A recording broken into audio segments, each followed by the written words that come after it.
Hey class, so today we're going to be talking about demand.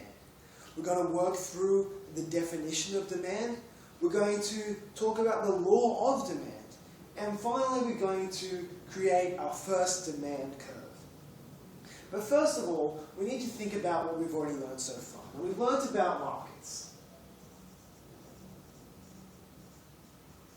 And we know that there are buyers and there are sellers in markets. Now, importantly, the buyers are our demanders. But what is demand? Well, the economic definition of demand is that it refers to the desire and ability to purchase a good or service at a range of prices. So, from this, we make our way to the law of demand. And this states that there is always an inverse, we'll get to that, relationship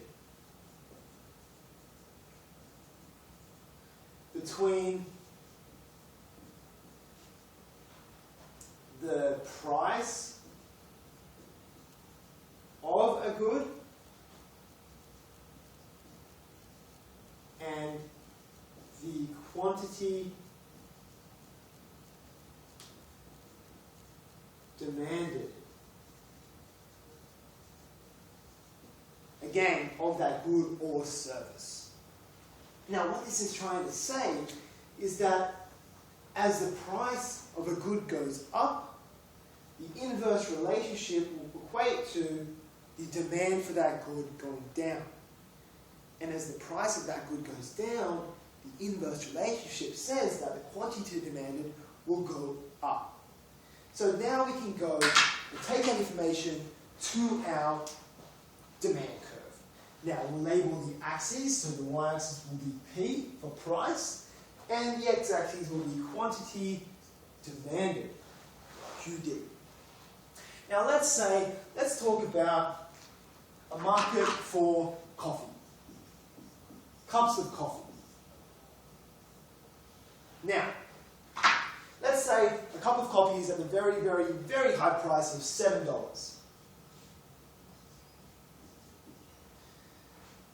Now, the quantity demanded for that cup of coffee at $7 would be very low. So,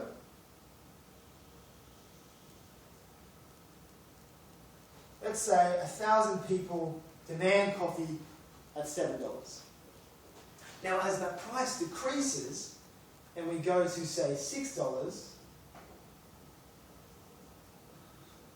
we see that the quantity demanded increases to, say, let's say, 2,000 people. And so 5, we'll see the quantity demanded increasing again. So those desiring and able to purchase a good or service at a range of prices is actually increasing as price decreases. So the inverse relationship is being witnessed. As price goes down, quantity demand goes up. So what we've seen is that we can now connect these dots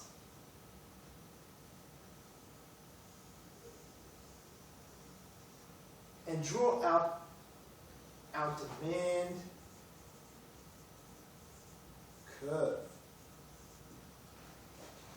So, as the inverse relationship describes, as price goes down, quantity demanded goes up. desire and the ability of a consumer goes up as price goes down. And we can see this in examples of, say, even services. So teachers, for example, as the wages of teachers go up, schools are less likely inclined to be able or desiring to pay those teachers. So quantity demanded will go down.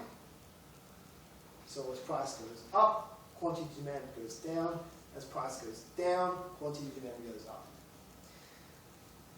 So now you can go and create your own diagrams, your own demand curve diagrams, and we will follow up on this information next lesson and apply our knowledge.